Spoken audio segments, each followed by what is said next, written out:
کیوں آتے ہیں؟ قرآن و حدیث کی روشنی میں 2005 کے تباہ کن زلزلے کے 15 سال بعد ایک مرتبہ پھر شدید زلزلہ آزاد کشمیر اور دارالحکومت اسلام آباد میں پیش آیا۔ پاکستان کے مختلف شہروں اسلام آباد اور لاہور سمیت ملک کے مختلف شہروں میں شدید زلزلے کے نتیجے میں 26 افراد جاں بحق ہو گئے تھے اور 300 سے زیادہ زخمی تھے۔ زخمیوں میں خواتین اور بچے بھی شامل تھے۔ زلزلہ پیما مرکز کے مطابق ریکٹر سکیل پر زلزلے کی شدت 5.8 ریکارڈ کی گئی تھی، جس کی گہرائی زیر زمین 10 کلومیٹر تھی۔ زلزلہ کیا ہے؟ زمین کے اندر تہوں میں چٹانوں کے درمیان عرصے سے جاری حرکات کے باعث پیدا ہونے والی توانائی کے اخراج سے سطح زمین پر پیدا ہونے والی ہلچل کا نام زلزلہ ہے۔ زلزلے قدرتی آفات میں سب سے ہولناک اور تباہ کن تصور کیے جاتے ہیں۔ یہ اچانک آتے ہیں اور پلک جھپکنے میں بے شمار انسانوں اور بستیوں کو تباہ و برباد کر دیتے ہیں۔ زلزلے کیوں آتے ہیں؟ آئیے قرآن و حدیث کی روشنی میں جانتے ہیں۔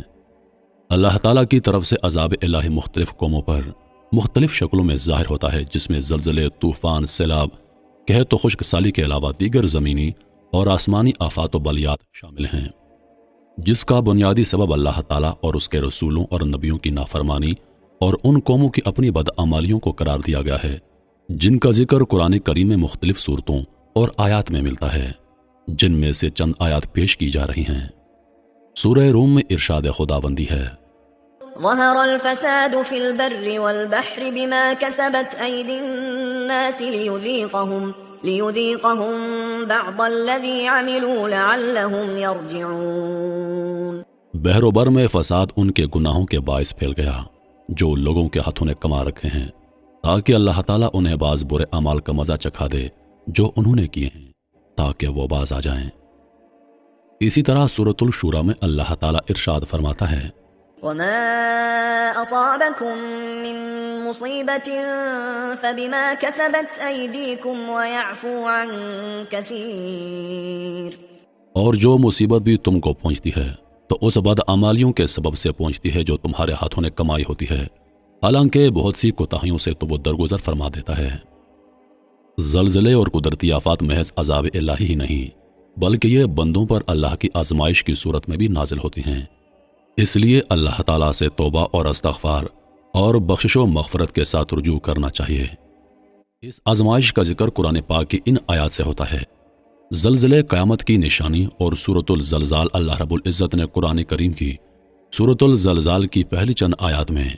قیامت کی بڑی نشانیوں میں سے ایک ہولناک زلزلے کا ذکر کرتے ہوئے ارشاد فرمایا ہے، اذا زلزلت الارض زلزالها واخرجت الارض اثقالها وقال الانسان ما لها۔ جب زمین اپنے سخت بونچال سے بڑی شدت کے ساتھ تھر تھرائی جائے گی اور زمین اپنے سب بوجھ نکال کر باہر پھینکے گی، اور انسان حیران و پریشان ہو کر کہے گا اسے کیا ہو گیا ہے۔ مفسرین کرام نے فرمایا کہ ان آیات مقدسہ میں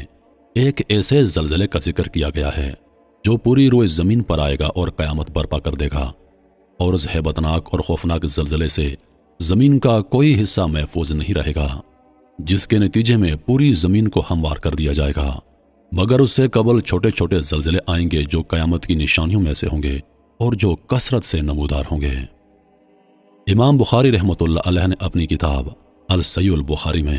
حضرت ابو ہریرہ رضی اللہ عنہ سے مروی ایک روایت نقل کی ہے، جس میں رسول اللہ صلی اللہ علیہ وآلہ وسلم نے ارشاد فرمایا، قیامت اس وقت تک نہیں آئے گی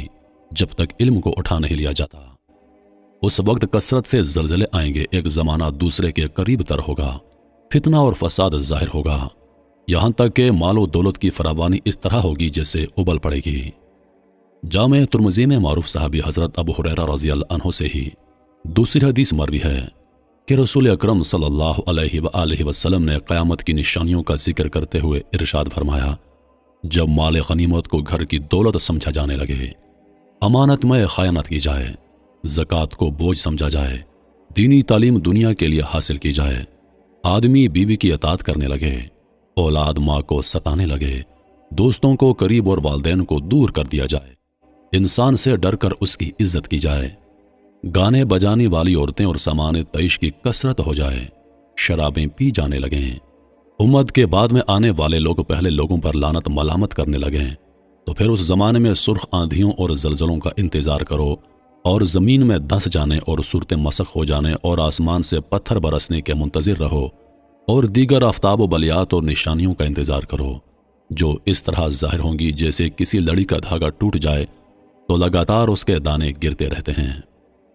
صحابی رسول حضرت سیدنا انس بن مالک رضی اللہ عنہ نے ایک مرتبہ صدیقہ کائنات ام المومنین حضرت عائشہ صدیقہ رضی اللہ عنہا سے دریافت کیا، زلزلہ کیوں آتا ہے؟ ام المومنین نے فرمایا، جب لوگ زنا کو حلال کر لیں، شراب پینے لگیں اور گانے بجانے کے مشغلے کو اپنا لیں تو پھر اللہ کی غیرت جوش میں آتی ہے اور زمین کو حکم ہوتا ہے کہ زلزلہ پیدا کر دے۔ اگر اس علاقے کے لوگ توبہ اور استغفار کر لیں اور اپنی بدعمالیوں سے باز آ جائیں تو ان کے حق میں بہتر ہے، ورنہ ان کے لیے ہلاکت ہے۔ حضرت عبداللہ بن مسعود رضی اللہ عنہ کے زمانے میں ایک مرتبہ کوفہ میں زلزلہ آیا تو انہوں نے اعلان عام کیا کہ اے لوگو، یقیناً تمہارا رب تم سے ناراض ہو گیا ہے،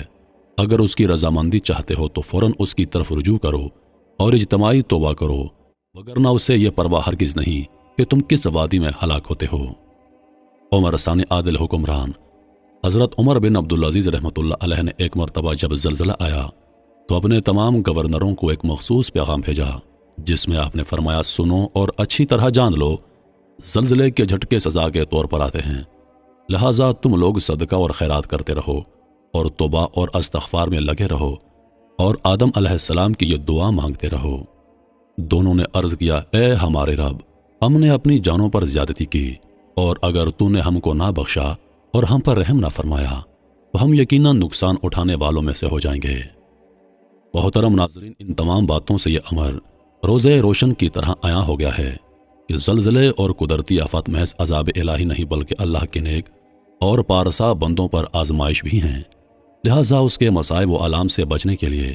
ہم کو بحیثیت قوم سابقہ قوموں کے واقعات سے عبرت حاصل کرنی چاہیے اور ان قرآنی واقعات کا مطالعہ کرنا چاہیے جو ان نافرمان قوموں پر غضب الہی کے نزول کا سبب بنے، اور جہاں بھی یہ قہر خداوندی برپا ہوتا ہے